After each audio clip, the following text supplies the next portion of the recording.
for you.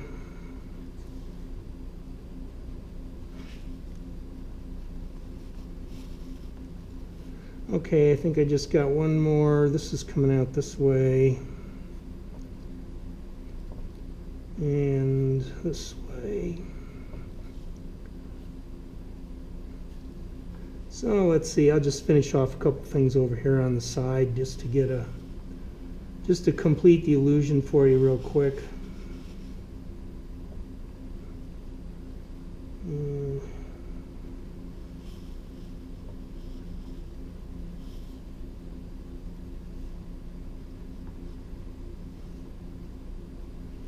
So you get the idea here that, you know, visual texture. One other one wanted to show you was, you know, people are always asking, you know, let's say, let me get a different pencil here.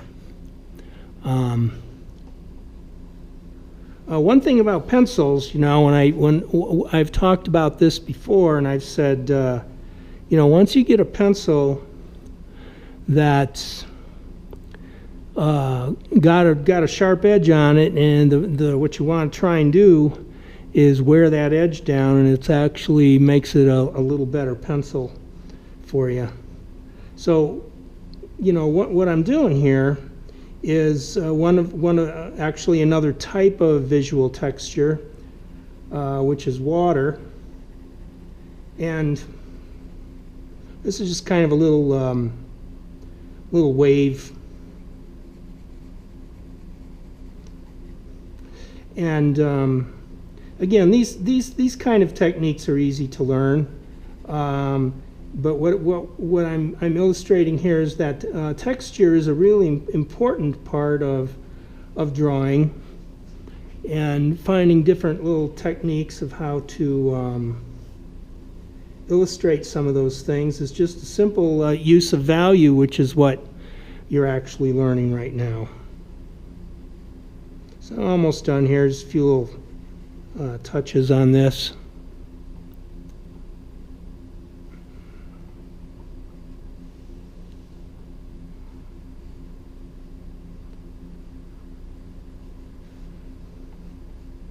Now this is one of those where I said, you know, about contour, you know, contour drawing, and I said, well, you know, getting a wave that's spilling over like this wouldn't look too good if I was drawing it sideways.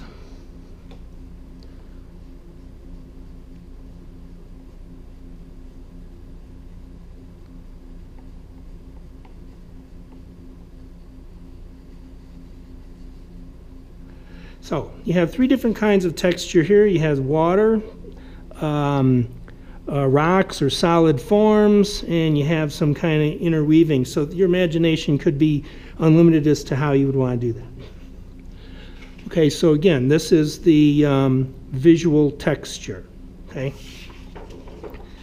Okay, so now the okay. Oh, I know what I'm going to do. You have a creative drawing of 6 panels, and this is what you're going to be working with for this class.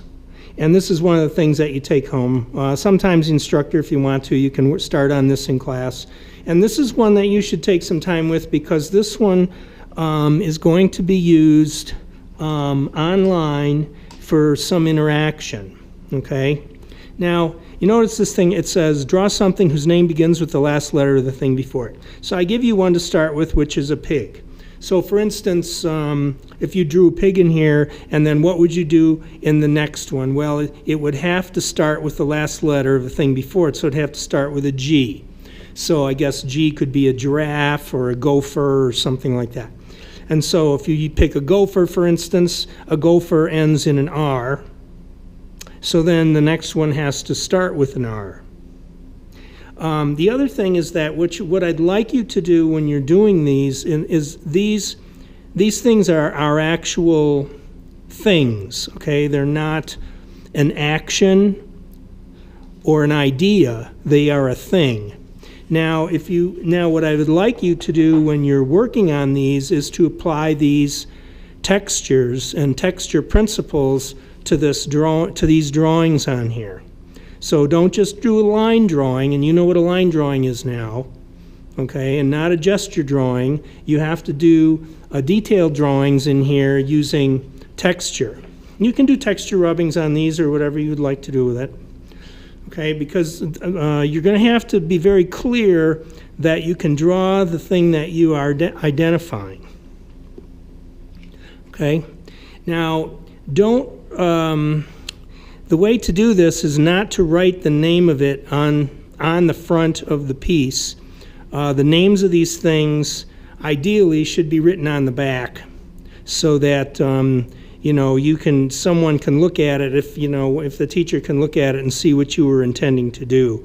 But you don't want to put it in the front here, because when you post these, you want people to be able to tell what they are without reading the word. So this is the only one that has the word.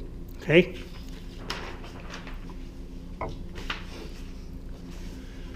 All right, so the last thing on here is this is what you're going to be doing. Well, this is a little out of the frame. I'll put it sideways first. This is going to be the workbook exercise on visual texture. Now, this is a famous artist, Vincent van Gogh. This is a outdoor garden scene or just a landscape done with pen and ink. Now, so what I did here, and I'm going to move this up, is I actually duplicated the same size and duplicated some of the marks so you would get them in the right place. What I want you to do is complete this to look exactly like this. And you can use your pencil and draw right on the page. And look at this while you're doing it. The important part of this exercise, I feel, is learning about the different sizes, how this foreground area has large dots. This could be considered a back middle ground, right? Because this could be the background, or this could be the background too, as I talked about earlier. So see how these dots are a lot smaller? And you see how there's different attention given to things in the foreground. Once you copy this, I want you to copy it exactly. You'll learn about how much detail and how much forethought you could have in a very simple drawing like this using texture. Okay, so that's it for Lesson 10.